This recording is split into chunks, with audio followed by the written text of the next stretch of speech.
Retrouvez le fait écho du jour.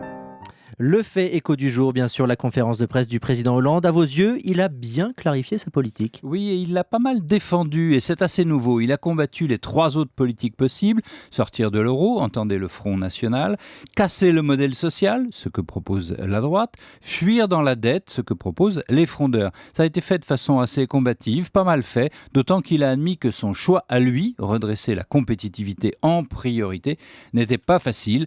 Pas facile économiquement, puisque les résultats seront longs à venir, pas facile politiquement, puisque ses électeurs attendaient autre chose, et que ça, là, je ne sais pas si cette conviction du président va convaincre les Français, mais en tout cas, c'était assez clair. Il a expliqué aussi que le déficit budgétaire n'était plus le but numéro 1. Oui, contrairement à la campagne de 2012, en effet, la France a deux déficits: le déficit des comptes publics, le déficit de la compétitivité des entreprises.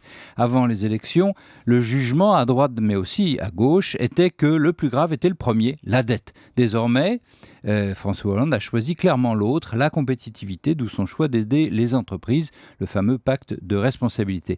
À mes yeux, il a raison, je l'ai souvent dit à ce micro, le plus grave des déficits n'est pas la dette, mais le déficit commercial, c'est lui qui explique le chômage. Donc la lutte contre la dette, et cette fois-ci, est mise de côté. L'objectif, vous venez de le dire d'ailleurs, de 3% du déficit par rapport à PIB est repoussé à 2017. Et est-ce que Bruxelles peut accepter ?